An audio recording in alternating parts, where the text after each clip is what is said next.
Hello and welcome to Two Across, the podcast where two friends sitting on opposite sides of the Atlantic catch up over across. My name is Rob and I am sitting in Montreal, Canada. And I'm Theo, sitting in London, England, with very patchy Wi-Fi.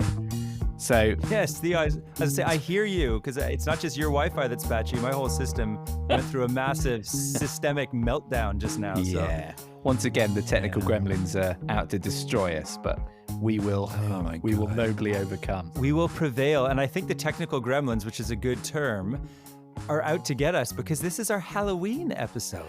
It is indeed. Scary stuff. Oh, God. Oh, God. Said with irony, of course, because I think we're on a fairly similar page when it comes to our feelings about Hell-oween. Yeah. We've hit peak Hell-oween a while ago. So my oldest is 15, my youngest is 10, and then I got a 13-year-old. So the way we look at it, we have 38-person Hell-oweens behind us, or I guess 35 because this would be our 38th. And you're just like, oh, my wife actually tried. This is pretty funny. She asked the kids how much money they would accept to basically not do Hell-oween. Turn the lights off, not carve pumpkins, and just go off for a nice meal. Oh, I like that. My youngest said $150. And then she's like, okay, I'll consider it. And then he renegotiated. Brilliant. She's like, okay, no. Because the idea was if we could make the overall cost of bribing them not to do it less than the cost of the candy we have to buy to give out, then it's a good deal. Absolute win all round. And you don't have to traipse around the frozen streets, knocking on doors of tired and frightened people who don't really want to give you anything but have got themselves a box of crappy sweets just to keep the wolves at bay.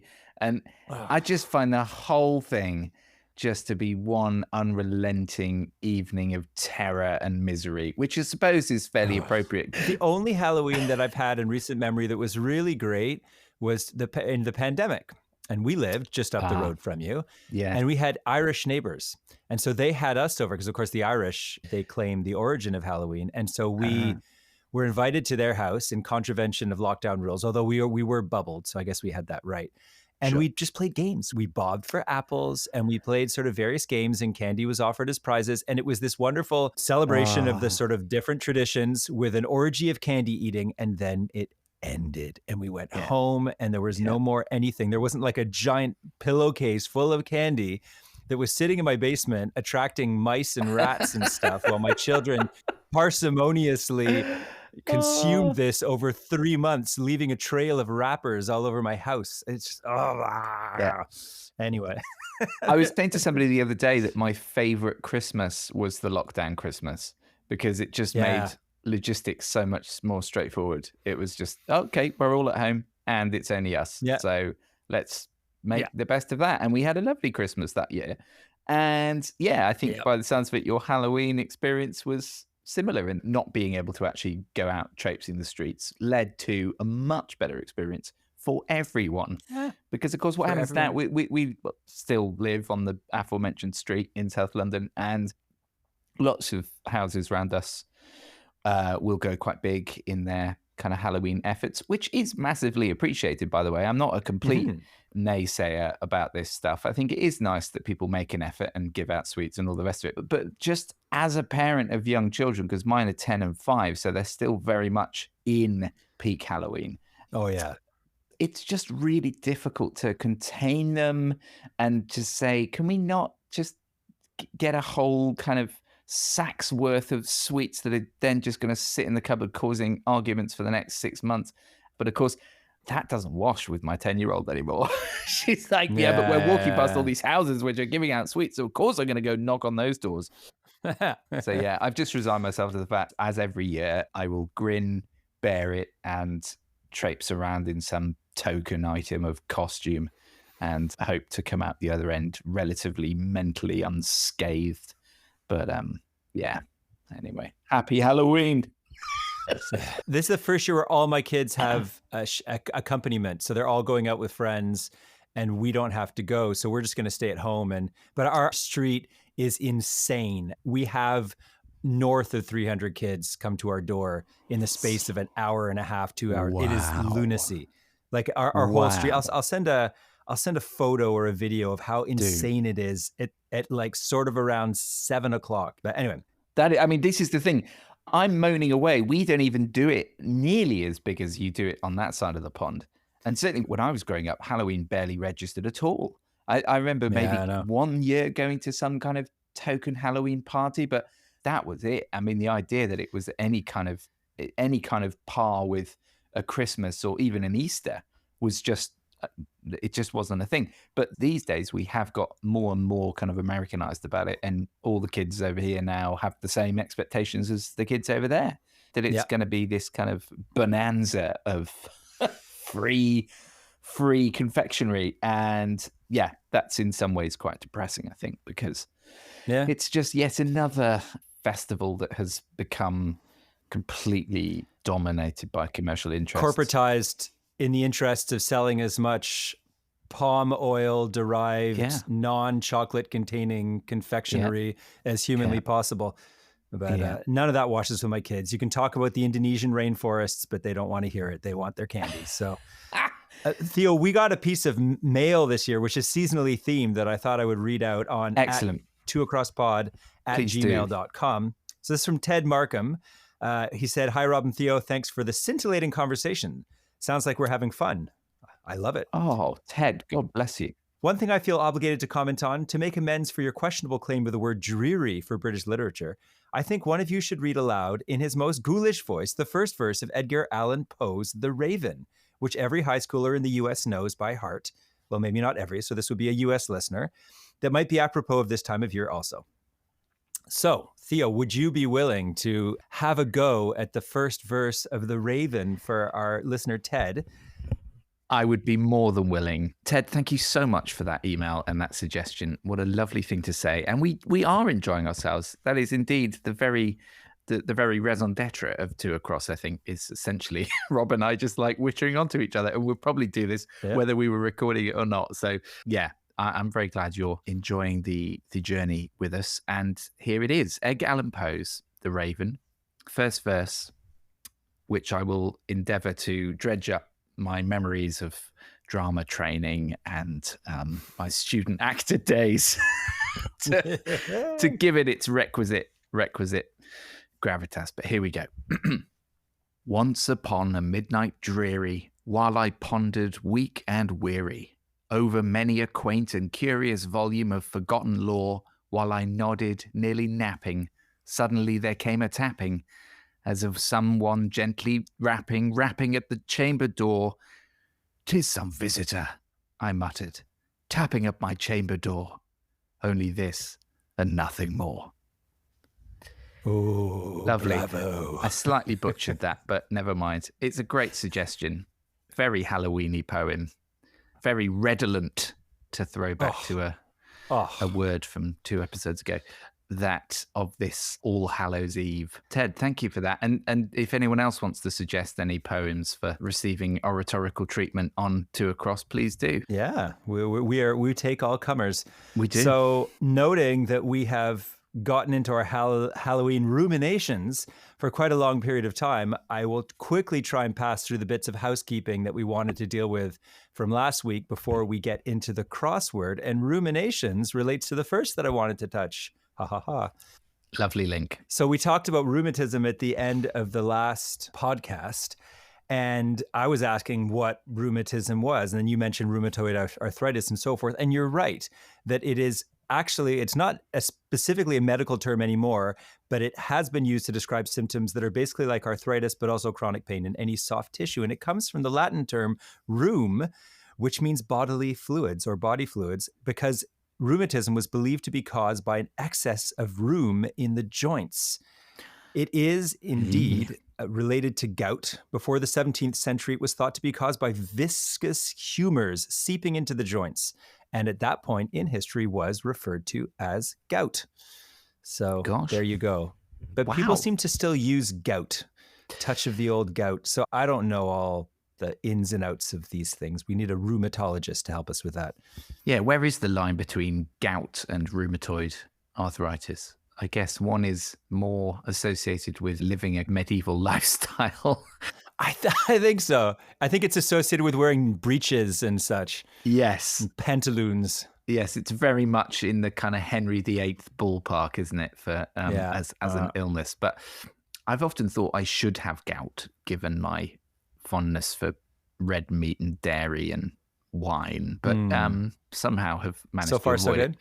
So far, so good, but I don't want to tempt fate, Rob. I mean, I'm in my 40s now, and it very much feels like Sniper's Alley is around the corner, if not, in fact, here already. So I speak about being in good health very cautiously because I'm all too painfully aware that can suddenly change. But anyway, yeah, thanks for that. What's next? Yeah, well, things that can suddenly change in unexpected and strange ways. I looked into your Raoul Moat background because that was interesting to me, because you made it sound quite fascinating, and the fact that it's being turned into a play. Yeah, the backstory is not in any way a positive one, because this fellow Raoul Moat committed some murders, and then there was a large manhunt for this man. I think it was an ex-girlfriend, her partner, and a police officer, if I'm not mistaken, who's either killed or blinded. Wasn't sure on that detail. Anyway, a manhunt ensued, which ended up in this fellow getting cornered somewhere, and it was an armed standoff with the police. And then who should show up in the middle of all of it but Paul Gascoigne, who, by his own admission, had recently snorted 14 lines of cocaine and decided, somehow made up in his mind, that Raoul Moat was an old school friend of his, which he wasn't, and that he was going to go and try and defuse the situation. So he showed up with apparently a fishing rod, some chicken, and 4 cans of lager. And his goal was to try and get Raoul Moat to come and join him on a fishing expedition and thereby de-escalate the whole situation. Yes. That's the bit of the story that always sticks in the mind the most, when in the middle of this extraordinary standoff, Paul Gascoigne, or Gazza, looms into view, having been out of the public eye for several years. And it was one of the most bizarre kind of stories. But you're right to highlight its darkness, because I think last week I'd been fairly jocular about it, and I hadn't quite remembered just how dark the crimes were that had initiated the manhunt in the first place. And clearly he wasn't a very psychologically well individual. I do not believe so. Obviously, nor is Paul Gascoigne, who apparently was wearing a bathrobe when he arrived on the scene. Yes, I think, needless to say, it was a scene that didn't smack of great sanity on either side, and was in many ways a tragedy, but in some other ways a very black comedy. And I hope I didn't come across as being in any way flippant about it, because I didn't fully remember what it was all about. So yeah, thanks for that one. Anything more to tidy up before we get into this week's? Not today. I think we should get into the crossword, because there's a few little pieces that have been accumulating in my inbox, but at the same point, we do this every week, and so we'll have moments to get into those as well. So I think we should jump right into the crossword. Let's go to the crossword, because crossing words is fun. And this is Guardian Quick Crossword 16,996. And Theo, I think I've been reading out the rules of late, so you want to take a jump, because the people are probably tired of listening to me, at least the regular listeners. Yes, I can certainly do that. And there aren't the rules are not all that complicated. We just do the crossword together, blind, as in we haven't seen it before, and we time ourselves 30 minutes, and come what may, we win, lose. I suppose we can't really draw, can we? And then we check over it at the end, which a couple of episodes ago led to a horrifying revelation that we had mistaken a toddler for a tiddler, or the other way around. Yes, we can't be quite certain that we've done it till the end. But anyway, our scores for the series are currently 3-2 in our favor. Yeah. So it feels like we can't get complacent. We still need to put this one away to really feel confident that we're surging ahead in series 2. But anyway, without further ado, should we pick a clue to kick us off? We should, but just to say, your toddler for a tiddler sounded like the lyric of a Gilbert and Sullivan operetta. It did a bit, didn't it? There was a bit of that's quite a nice little piece of wordplay. Maybe I should jot that one down for my forthcoming Raoul Moat musical. All right, so you start us off. Where are we at? African burrower, one across? Is that? Yeah.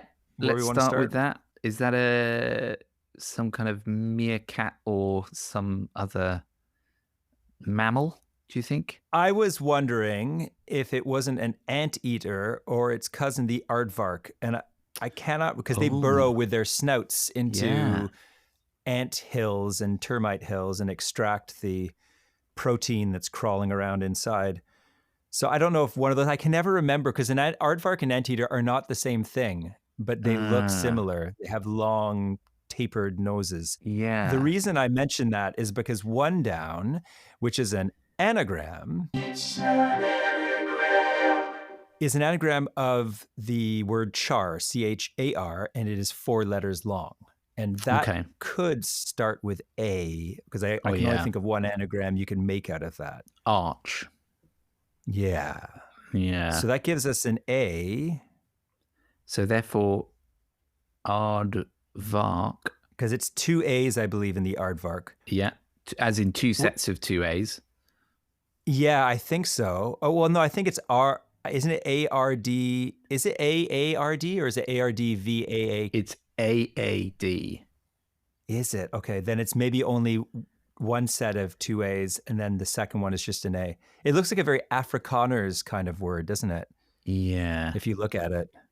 This might help us, though, Theo. 4 down, 6 letters long, is kitchen instructions.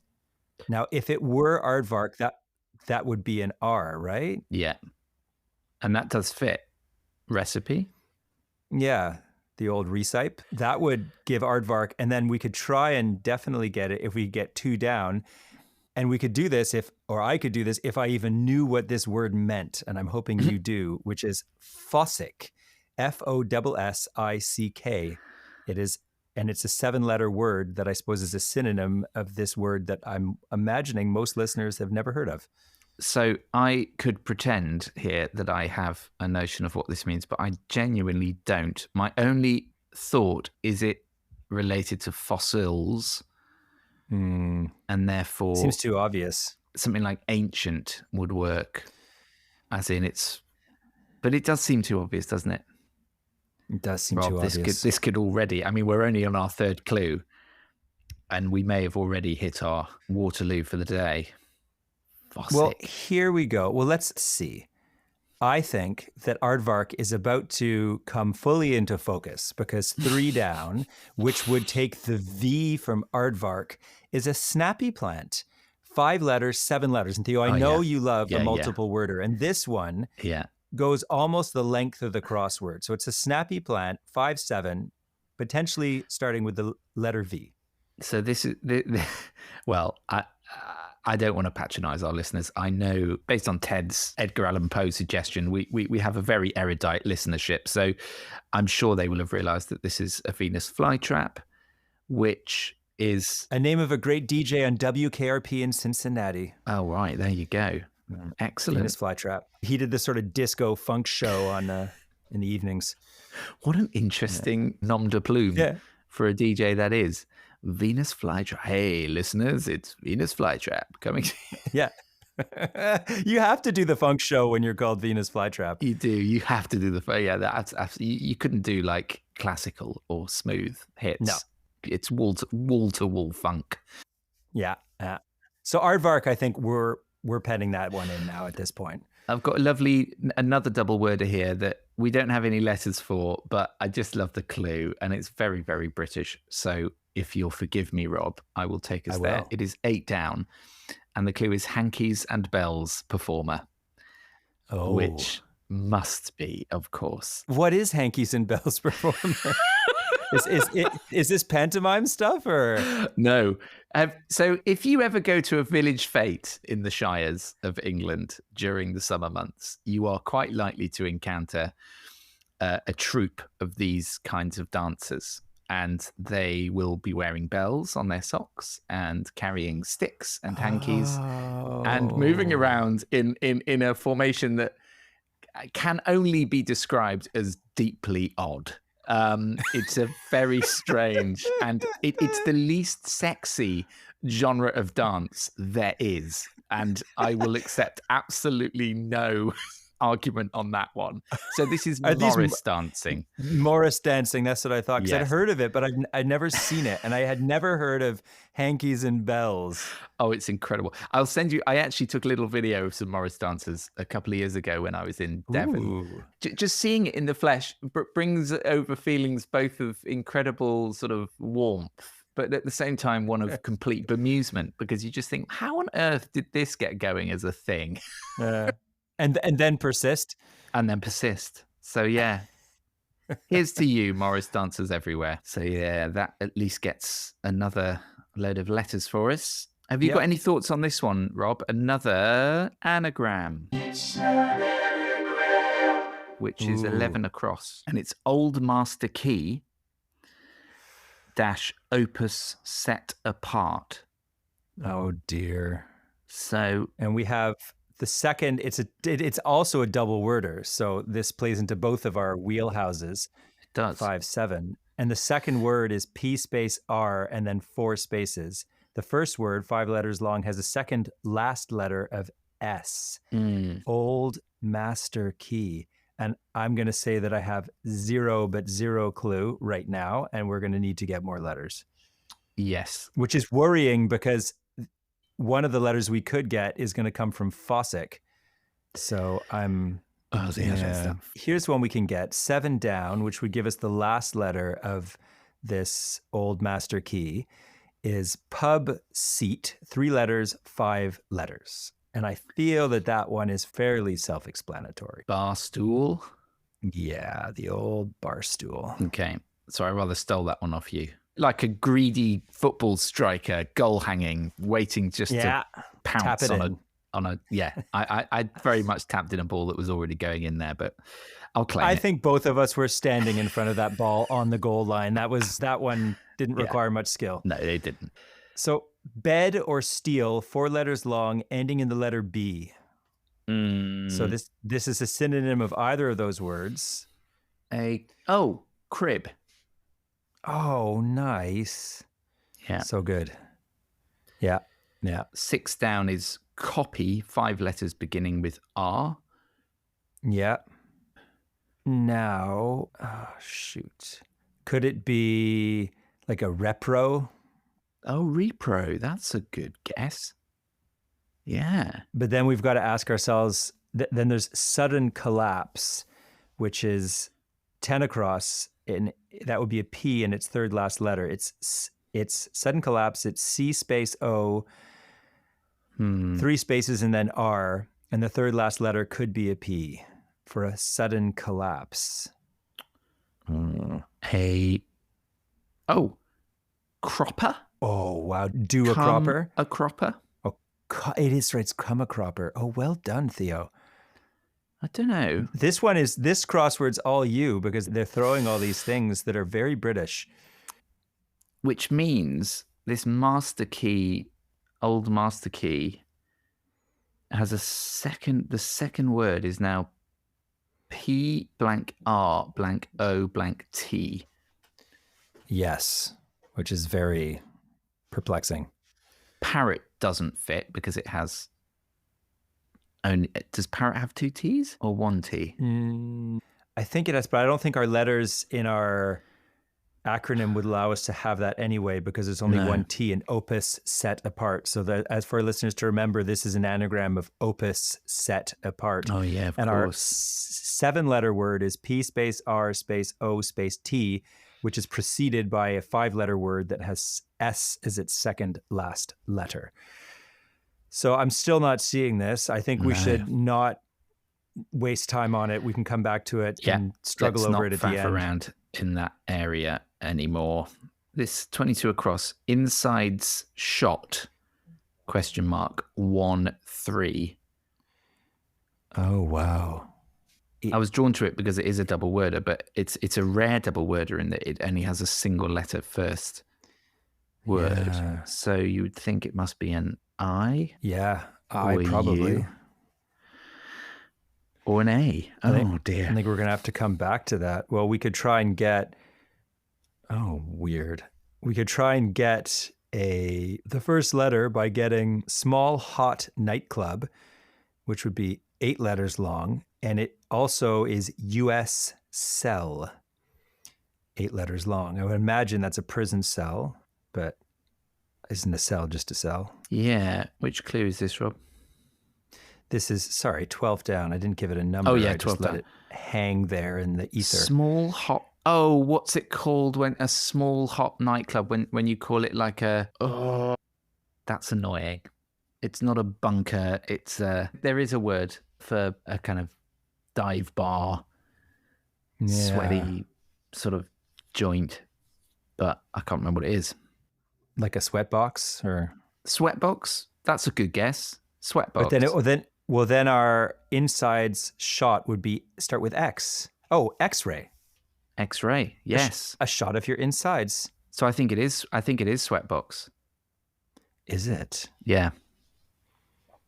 Good guess. Sweat box. Okay, and then every 7 days is 13 across, starting with the W off of sweat box would be 6 letters long, W, and then L is the second last letter.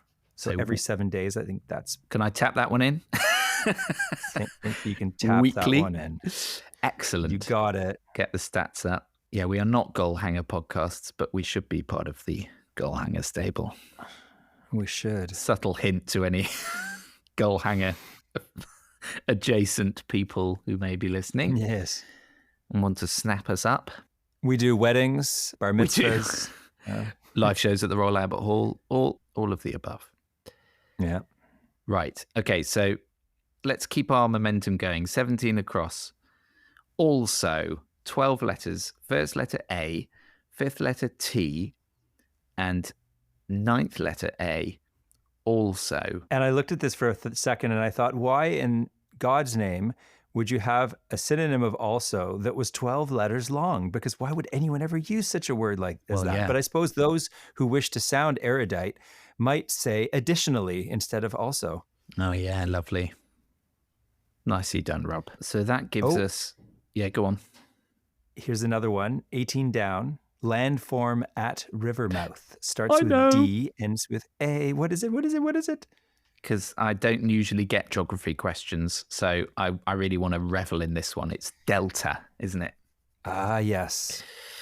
Such as the Mississippi Delta, which was shining like a national guitar in a song by Paul Simon. Well said. Which song by Paul Simon? I should know that. Graceland. Graceland. Yes. He was heading down the highway by the river to the cradle of the Civil War. Good old Paul. Good old Paul. He's one I would love to see. He came to Hyde Park a few years ago and I didn't go, sadly, but I did think at the time I should really make an effort to see him before it's too late. Because I don't know if he's touring anymore. I think he's kind of retired. I think it was officially his last UK gig or something, but I still think he'll probably pop up and do Glastonbury at some point or something, won't he?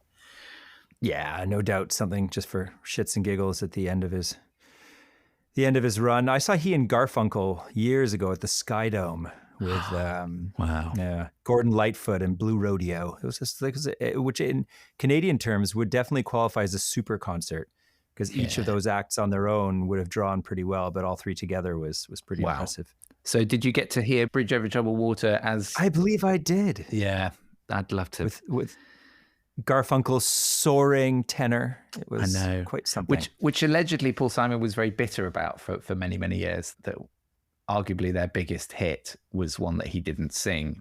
But I think there's no debate that it just works better in Garfunkel's mouth. Range. Yeah. Range is a much better word. Conjuring up slightly odd images there. Time check here, Theo, just to see where we're at. Yes, 12 minutes and 45 seconds. Okay. So we're doing okay. We're doing okay, but we have got some real sort of dodgy words this week, which I think we're going to have to take some time over at the end. So let's try and motor through what we can. Where shall we go? Have you got any guesses for defensive wall? This is 20 across, 7 letters. Yeah. B blank L blank A. Blank. The only word that I can think that fits there would be ballast or a bollard. I think ballast is more likely. I think ballast is good, actually. In my mind, a ballast is something that supports another structure, but I don't think that's quite correct. Because, I mean, a ballast, you use it in shipping as well for when you fill a ship with something to I think I'm weigh it thinking of a down. buttress. So actually, I think That's it. I'm just wrong, and it probably is ballast, isn't it? You know, flying buttresses. Yeah, flying buttresses, which support the structure. You see them on Gothic cathedrals, for instance. Cathedrals. Love a flying buttress. Yeah, as do I. Love saying flying buttress. Right, have we got any more low hangers? We haven't. Oh, here's a nice one. 21 across, conspiring clique. 5 letters beginning with C. Conspiring. I've got a guess on this. I'll go for it. No, I think you were about to say it. So you've got the guess. No, go on, Rob. Oh, please. Could it be a cadre? It's exactly what I was thinking. Yes. Okay. A cadre. I don't know. How is that pronounced in English? Is it a cadre? I'm in an organization called the Critics Circle, which is definitely a cadre of critics, which has to be amongst the worst examples of cadres there is.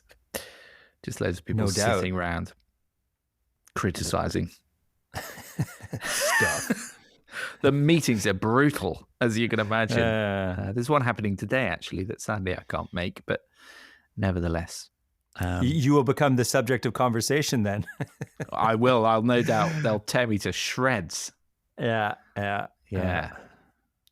Okay, so cadre gives us the third last letter, potentially, of a 7-letter word meaning grade, which is, right now we have as a third letter an L, and as a third last letter a D. So space, L, space D, space. Grade. So there's lots of different things this could be, couldn't it? Because it could be a level, a grade of something, or it could be a shade of color, or a... Yes. It could be, to grade, sort of to grade an exam, or for to instance. test. Yeah. Oh dear, Rob. To make the grade. I'm slightly nervous. I'm nervous about ballast because 16 down is turf accountant, 6 letters, second letter O. And to me, that's got to be a bookie. Oh, yeah. Hasn't it? Right. Oh, it's okay, Theo. That's perfect because it's going to give us, it's a bulwark. A bulwark. Lovely. Yeah. Well done. Nice. Well done for turf accountant, because I would never have gotten that. That was flummoxing me. Oh, good job, Theo. We've solved the bottom left. So now, and we've given ourselves an E as the second letter of valiant, which is an 8-letter word, space E, space R, and then 4 spaces. Valiant. You want to say sort of chivalrous, something in that ballpark. Yeah. Daring, brave, heroic, dashing. Yeah. All of that. But none of it, Theo, none of it, because they don't fit. Okay. Let's see if we can get any of those downs. Well, here's an across that could give us the first letter of our grade, which is dangerous, aggressive type. It is 6 letters, with its second letter is S and its last letter is O. A dangerous, aggressive type. Oh, I got it. Also, a Halloween-themed crossword, Theo. An excellent film by Alfred Hitchcock. Arguably his most famous film. Psycho. Lovely. You got it. You got it. Yeah. Okay. I was thinking, The Birds? How does that... Marnie? How do we work Tippi Hedren into this, who I believe was in both of those? She was, poor old Tippi. I think she had a miserable time making those films. I think in The Birds specifically. I actually did a film course on, oddly enough, Hitchcock in undergraduate. And it was supposed to be just a general film course, but the professor decided that year to make it about the films of Hitchcock. And so we watched almost all of those films. Wow. And he had a lot to say about Tippi Hedren and the torture that she endured at the hands of that Benny Hill-like character. Speaking of characters that were reclusive and lived with their mothers. And yes. Very you know, Benny Hill-like. made seminal works on the screen. Alfred Hitchcock, lady torturer par excellence. He was. He certainly. He'd be getting a good cancellation these days. I believe he rightly would. so. Right, we've got 6 minutes left, incidentally. So yeah, okay, let's get going. We can't afford to muse much longer over the films of Hitchcock, sadly. No. Which I also studied at university, although. Oh. But for my money, I think Vertigo is my favourite. But it is good. That may be because it I has do Jimmy suffer Stewart. from vertigo, so I sort of feel, and it has Jimmy Stewart, who is just absolutely. I don't have your money. Or should I say, Jimmy? Do you know what? I'm so pleased that we got to hear that. I'm so pleased we got to hear that. That is. We'll bring that back at Christmas time, Theo. When we talk about It's a Wonderful Life. You must do readings from A Wonderful Life for our Christmas special. I shall read Edgar Allan Poe's Christmas poetry in the voice of Jimmy Stewart. There was some kind of messed up raven. I don't even know what he was doing up there. I was going to say I'm not sure Poe is the poet you turn to for festive cheer. What's that thing knocking at my chamber door anyway? Oh, he'd have been a great Scrooge, actually, Jimmy Stewart. Oh yeah, totally. Lovable, you know. Yeah, you're just a screwy ghost. You're just a figment of my imagination. God, Rob, that is really good. That is really good. But alas, we're going to have to put Jimmy back in his wardrobe because we really need to get some clues. Back in his Christmas cracker. Okay, so grade. God love him.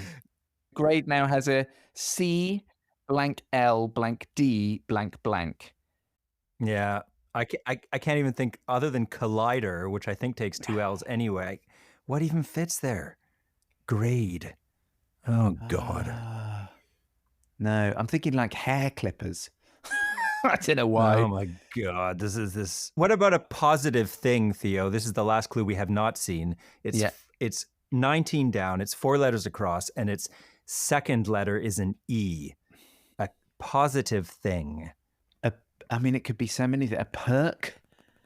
There you go. That's it. No, it's a perk, Theo. Is it? Do you think? Yes, absolutely. Okay. It's a perk. Which, if that is correct, means that Valiant ends in K. So it's 8 letters, blank E, blank R, blank, blank, blank K. Valiant. Oh, Rob, I've got no idea. Okay, we've got 3.5 minutes left, and we've got 5 clues to get, including this massive anagram in the middle of Old Master Key. God. Last one we haven't seen, Theo, just quickly. Spicy seed, starting with C, 5 letters long, ending in N. Spicy seed. One. Is that KN? But that's ENNE, isn't it? Yeah, actually, no, it is. Yeah, you're right. Capon. Is it? Capon. But a capon is a castrated male chicken. I'm thinking of a caper. I think all the spice is gone out of it, my friend. You're right. I could not have been more wrong on that. Okay, let's clear that. Brilliant. Oh, that's great. So, cumin? Cumin. Yes. Cumin. Okay, lovely. Then just quickly, and that our Fossick is R space M and then 3 letters E, but we don't even know what a Fossick is, so screw that. Our Old Master Key is 5 letters, 7 letters. It is second last letter of S for the 5 letters, and then P space R space O space T. It is an anagram of opus set apart. Opus set apart. Old Master Key.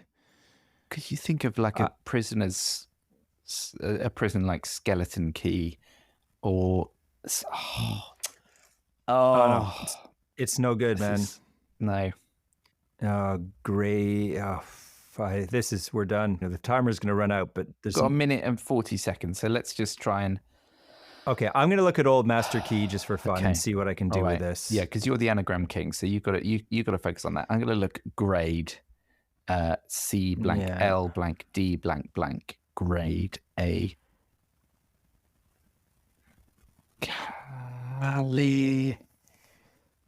Caledon. Cat.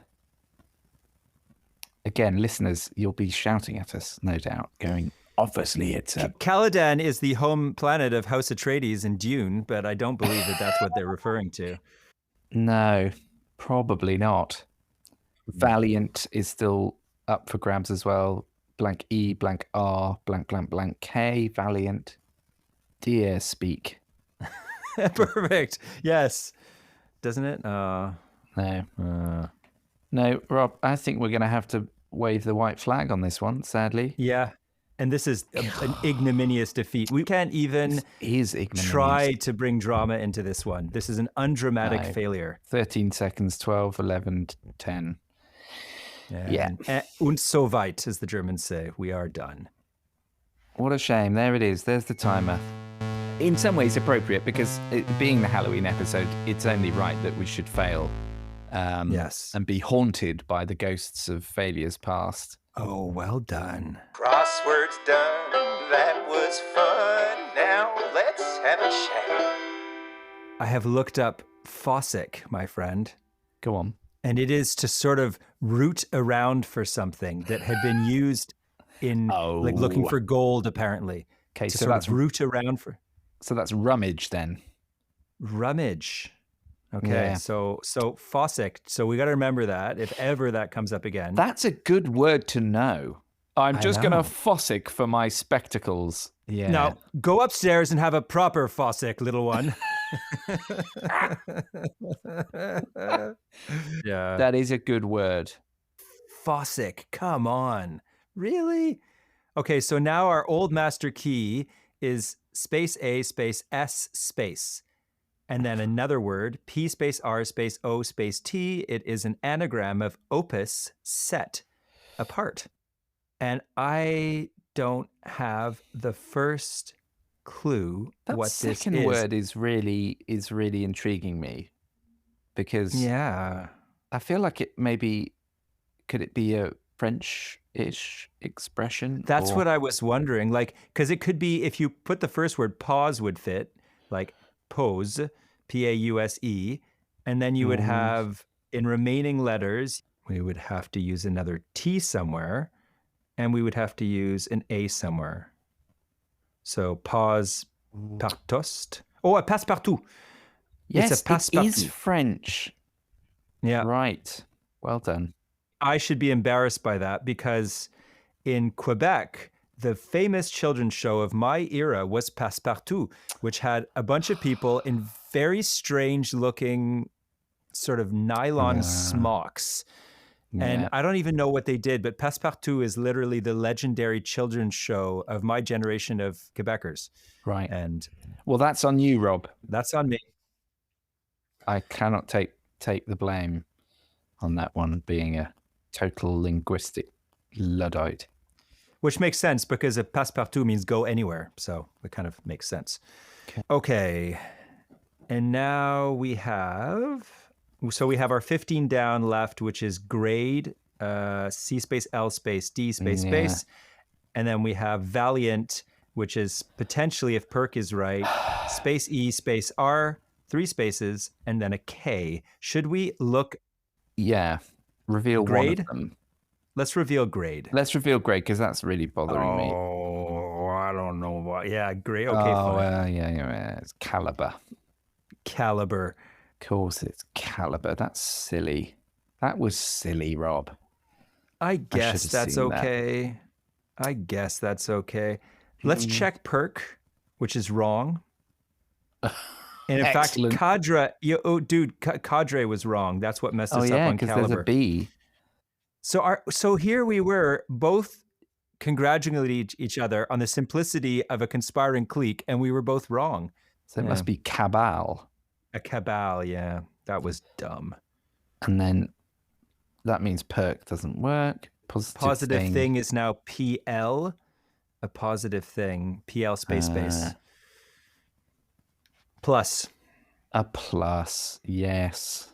So now our valiant is space E space R space E space S for valiant. No, I'm not seeing it. Let's just put ourselves out of our misery. Oh, God. Yep. Fearless. Oh, yeah. Fair enough. Ugh. Yeah, if we'd stared at that long enough, we might have gotten it. But Yeah, that was annoying. That was, but you can't win them all, Rob, famously. So I think we have to take that one on the chin. Takes us to 3-3. Yeah, I go on. just scrolled down for some reason, and crossing the road 43 minutes ago left this comment. Afternoon all. After a while fossicking around the etui at 2D, I found the word I was looking for. Try saying that on the pub seat after a couple of drinks. The old key couldn't be unlocked at 11A. I just couldn't work it out. Alas. So I think for crossing the road, we had similar challenges on fossicking and the old spare key. But there you go. I think that was a really hard one today, actually. I mean, several of those words, I think, are much, much more the domain of the cryptic side of things than the quick. But, but look, it gets dull if we just smash it every time. So let's do some Morris dancing, water our Venus flytraps, and lick our wounds. And and we can gather around the pub stool later in the afternoon and laugh about this. We can take this in our stride and bulwark our way through to better results next week. That doesn't really work, but nevertheless. Greener pastures. Right, Rob, any other business? Any other business? I don't know that I have any business. I'm happy unless you have something to go back to some of the things I was interested in bringing up. Well, first of all, what is going on with you? As we said in the last episode, by the time this comes out, you will have done half term, but you're about to head off on it. Yes, I am pre-half term, so I can't comment on the success or failure of my half term break, but I am very much ready for it and looking forward to it. I also this morning, I had a lovely thing happen this morning, which was, again, just one of these little details that get lost in the mists of time. But as he went to bed last night, my 5-year-old, who is one of the gentlest little boys you could ever hope to meet. He's a very sweet soul. But last night, for some inexplicable reason, his final act of the day was to sink his teeth into my arm. To the point where he nearly drew blood. Like, it was just a sort of fine. I think he was just very tired. He'd had a long day, and he just thought, "Sod this, I'm going in," and stuck his teeth in. And I was like, I was so sort of surprised. I wasn't even cross really, but you could see that the remorse kicked in immediately. Yeah, I didn't have to tell him off. He was just so mortified that he'd done this. And I sort of said, look, I can't read stories to you now because you've just lacerated my skin with your teeth. There's going to have to be some kind of consequence for this. So anyway, he sort of took that and he cried himself to sleep, bless him. And this morning, he toddles down to breakfast and he, completely unprompted, goes to the cupboard, takes out a sheet of paper, folds it in half, and makes me a little card that says, "Dear Daddy, I'm very sorry for biting you. I love you and it will never happen again." With a little love heart on the front. And he'd spelt biting, I think, BIGHTING or something like that. But it was so bloody lovely and really got my day off to the most wholesome of beginnings. So anyway, I just wanted to share that. So it was worth the bite. It was. To have, I carry my scars proudly. To have the father and child reunion I mean, the next we day. all feel like that sometimes, I think we have to forgive each other for occasionally just wanting to sink our teeth into someone else's arm. But one wonders if it's not the same basic human drive to do something that we know to be wrong, but we almost have to do it once just to be sure. It's like when you're standing on the platform of the tube and there's just that moment where you think, I could jump in front of this thing just as it comes through. And you're not feeling suicidal. You're not even sad but you're just sort of like, what would happen if I did that? And of course, very few people make that decision, but those kind of things cross our mind. And maybe that's it. Totally. He was just there and he thought, maybe if I just went for this right now, what would happen? And he found out. I mentioned my vertigo earlier. I think that's the thing about it, that whenever you're near to any kind of a precipice, you're just aware you're one physical movement away from the abyss, from the end of it all. And that idea is kind of overpowering. And I think that's what that's what sort of affects me in those situations more than anything else. So similarly, but it's almost like the search for novelty. You know, like we live our lives within sort of 1 or 2 standard deviations of our mean as what we are. And we do that because that's how we're programmed to do. That's how our brains and bodies work. But you look at that precipice, and if you were just to sudden, for no particular reason, to just walk off that, something very novel would happen that had never happened in your life before. For a moment, you would soar through a large, empty vacuum, and it would end very badly. And you know that, and that's what keeps you from doing it. But I think there is a part of us that, despite all of our tendencies to normalize everything, that longs for something incredibly novel, even if it's potentially injurious. It's the big red button on the dashboard of our subconscious. It's there all the time, but most of the time we don't think about it. But it looms into view, and your eyes are drawn to it whenever you're in a situation of peril, or whenever you're, as I say, close to a precipice, or bless him, in my son's case last night, you know, your mouth is mere inches away from your father's fleshy arm. Why not? You know, why not cross that Rubicon and just have a little gnaw? Yeah. Anyway, well, he had a safe space in which to do it. He does. Do you want to save your other points of business for next time? And then I do, because we're approaching the hour mark, and I think our listeners have other matters to attend to. I'm sure they do, not least the procuring of sweets from the neighbours. So enjoy that, everybody, if you are embarking this evening.